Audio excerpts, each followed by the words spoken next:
Alright, today I want to do something a little different. I've been focusing on games that I haven't had an opportunity to play because I've either been wrong place, wrong time, too poor, uninterested in the, game lineage as of the time, or just never heard of it.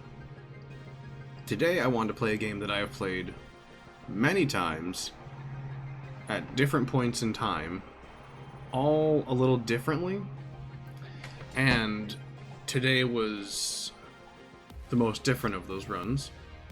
I want to talk about my time playing Prey, the 2017 version, not the old version.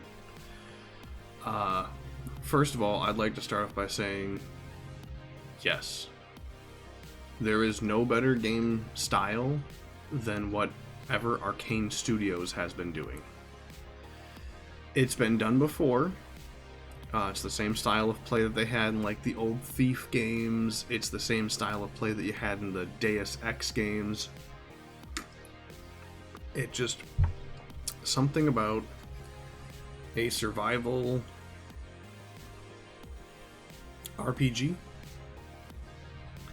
that you can kind of tailor make your own way based on decisions, pathing, moral, ethical dilemmas, like the fact that all of those pieces weighs out in the end of the game. It's all been done before. But something about how Arcane presses it just feels better. I have always been a fan of the things they've done. I mean, shoot, I've played Dishonored enough times to have scratched the disc on my PS3. And PS3 already had no games. So Arcane Studios has always had your actions matter style of play styles in their open world RPG crafting adventure games. And I like that. I like having each and everything I do be an accountable decision. I like having it be a how, not if and when. Because a lot of people don't like to equate what they do to how a game is played. Now, I've seen tons of things across the internet from GTA players to Red Dead players where you'll see a post on Reddit that's like, oh, someone talked smack to me in town, and then you just see the entire town as corpses. I feel like that's where people get the gamers are violent overreaction from, is from a few nut jobs who go a little far. Now, to turn the table on myself here, I had to go and be the nut job because I was trying for the It and I trophy to kill everyone in and around Talos 1. I forgot about the cook. I don't know why I didn't kill the cook, but I didn't.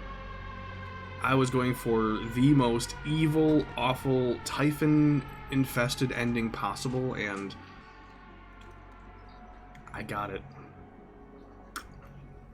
I missed the trophy, but I had to play the game evil for once, and it felt bad.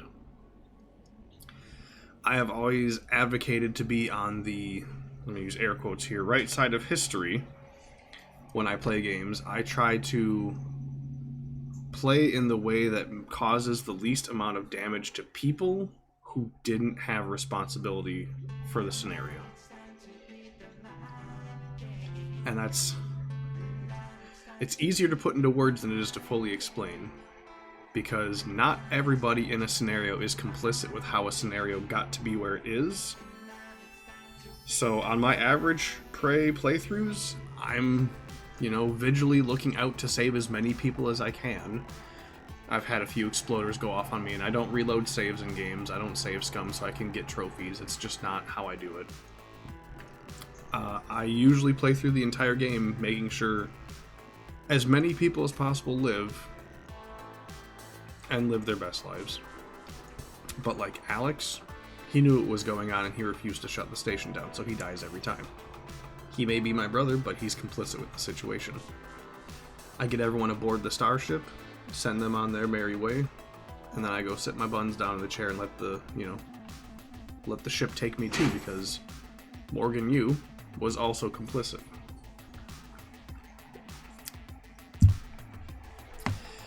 I don't know how else to really explain the style of the game. It honestly, it feels like a reskin of Dishonored, except instead of going back into the same city, you're stuck on the same space station. And I mean,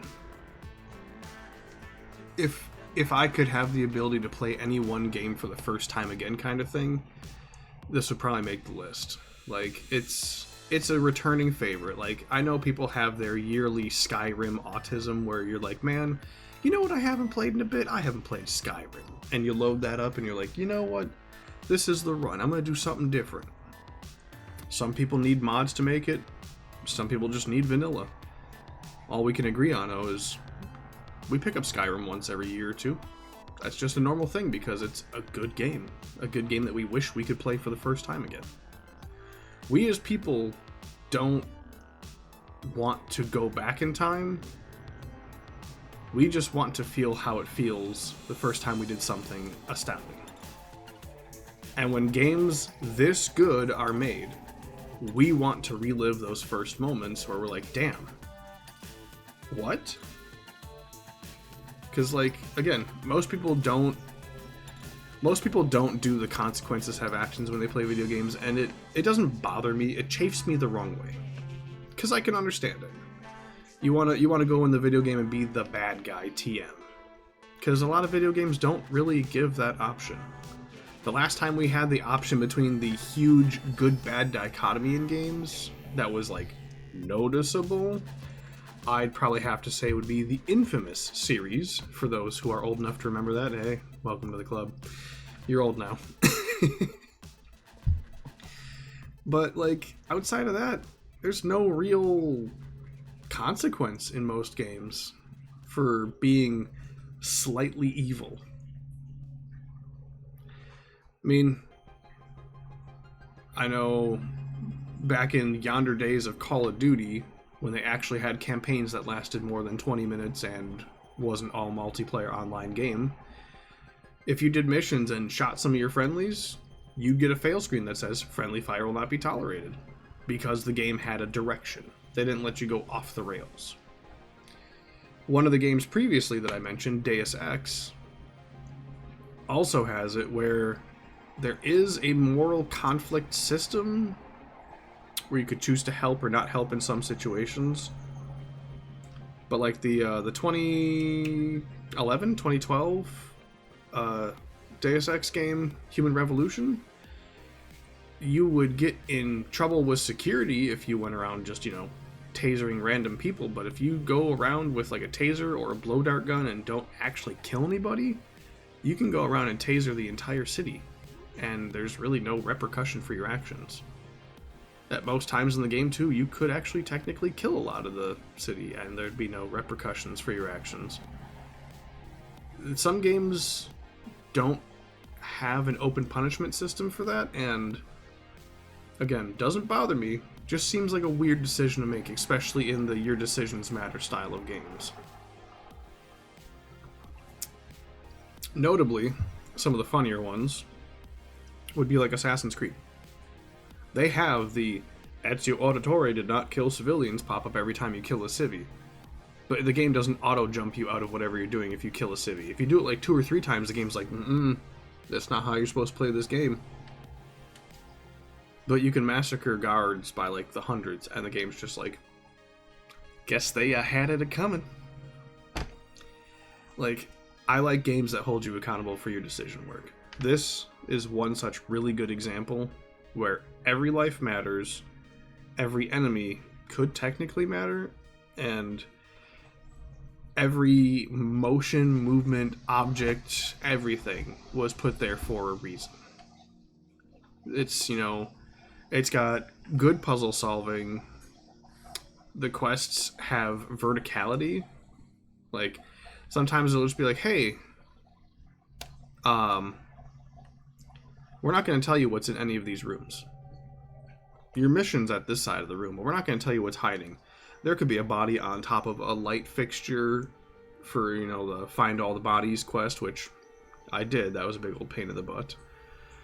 You could have issues like, oh man, if only I had 6 more neuromods in my pocket, but I don't have the fabrication plan for it.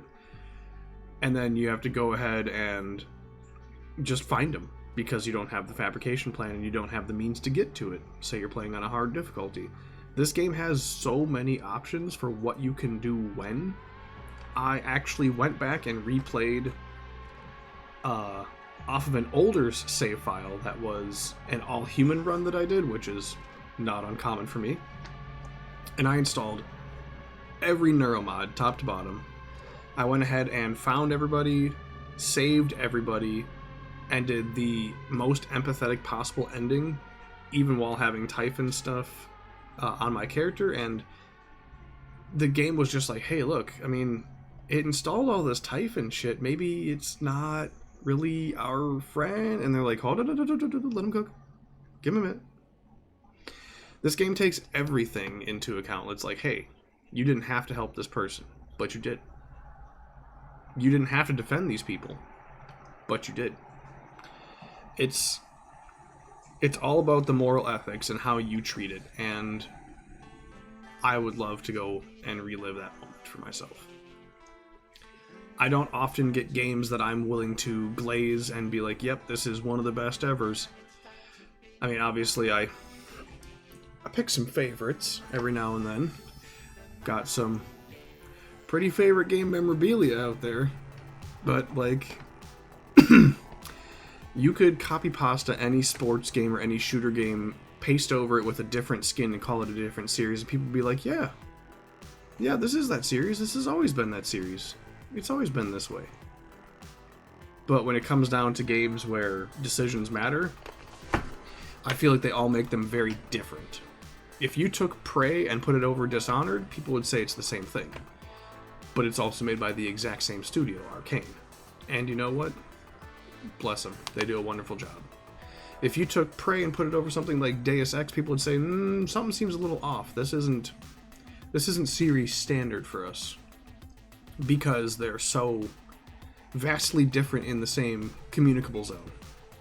Now, there are some things that Prey did that don't really make sense to me. And I'm going to sound it out, and maybe it'll make sense to someone else in the comments, or maybe in a future time. But gun upgrades do not make sense to me. Now, I know that there is the, need for human perks, like, gunsmith, scientist, to upgrade some of them, like the Q-beam. We don't have anything modern I can compare that to. That makes no sense to me. That is sci-fi, mumbo-jumbo, wizard shit. We can't compare anything to that, because we don't have technology to compare it to. But they do have a shotgun and a pistol in the game. The pistol is, for all intents and purposes, integrally suppressed on a 2-inch suppressor, which, okay, maybe they just use low powder ammunition that doesn't make off as much of a bark. Maybe it's possible. I can bite on the pistol being self-silenced. The security shotgun, reasonable. Looks like a Remington 1886 style pump shotgun. Cool. The shotgun tube is the same length for the entire game, and you can go from having 4 shells to having about 12 shells in the shotgun if you fully upgrade it. Something about that doesn't speak right to me, especially because whenever you can see Morgan loading shells, they look like 2 3/4 inch shells, which is a standard round. You don't make more space for less on the same size tube. That doesn't math. It's kind of the same as the pistol too, where you could do ammunition upgrades. It's like, hey, the pistol standard is 9 rounds, which seems a little small, but I can bite. And that's on, the normal difficulty. Story difficulty makes it even funnier because they give you extra allowances right off the bat. So, like, I found that out when I was playing on my rollover game, because that one was on story mode. And it was like, hey, your pistol allowance starts at 15 versus the standard game mode of normal, which starts you at 9. Now, a pistol that size, having 15 rounds, perfectly believable. You could probably even say 17 would be a good standard, but we'll just go with the Space Gun MacGuffin and say there was just 2 rounds less of space. Shorter handle stock. I'm still not going to get over the shotgun thing. That's egregious. As far as other functioning firearms go, we don't have anything to compare the glue cannon to, but I'm going to say right now that thing is the Lord, Saint, and Savior of the entire game. Can't get somewhere? Glue. Leak? Glue. Enemy bum rushing you? Glue. It's the answer to everything. I don't use it nearly as much as I should in combat. I use it mostly as a means of transportation. And because of that, it stays in the back of my inventory just kind of rotting away and collecting ammo. I mean, shoot, you get maybe 180 rounds for the glue gun at the beginning of the game. They're like, hey, you should use this in combat. I think somewhere near the end of the game I was close to almost 2,000 rounds of glue ammunition because I just didn't use it. I don't know. This one for me, I'm going to go and say is a perfect 10 for 10. As much as I can harp about the gun things being wrong because they just sci-fi MacGuffined it, every turn, every reveal, everything else in this game doesn't feel forced or wrong. It is damn near a perfect game, and I mean, it all takes space on one little space station. It's easily a 12-hour playthrough, possibly ever so slightly shorter, if you've played the game or if you know what to do. The puzzle solving is integrated into the world and it's not forced like you gotta do a jigsaw puzzle or a turn the dials puzzle. It's just like, hey, we got a problem here, can you go solve it over there and then come back and press these 3 buttons? Thanks. It's just that good. Nothing feels forced. Nothing. I can't think of one scenario in this entire game where there's a blank MacGuffin for no reason. It's like, hey, you've gone and done this. Your reward? Go fuck yourself. Most times the reward is like, hey, we don't have much to give you, but thanks for helping. Here's some bananas. That's a valuable resource. That's organic material in the breakdown recycler. That's food that gives you health per second over a duration of seconds. It's a lot of things. I can't go beyond explaining it. 10 for 10. Best game out there. They did it right. Good job, Arcane Studios. You've won gaming. This game still looks great, with not many graphical issues all the way up here in 2025. Dead end of 2025, mind you. This game came out in 2017. In the last 8 years, plenty of games have been released, and very few of them have gotten anywhere past the good graphics they had going on here. Was it perfect in terms of graphics versus today's modernism? No, not entirely. Does it hold up a lot better than most other games from like the mid-2015s? Yeah. I don't know if anyone remembers, but Skyrim, you could count the polygons and how washed out all the frames were. Like, the mid-2015s were a rough time for games. It's just... I don't know why people complain that graphics is so important in a game. I think story is your most important factor, and this is proof. Would the game have been crappier if it was done in, like, a voxel style? Absolutely. But Arcane didn't do that, so good on them.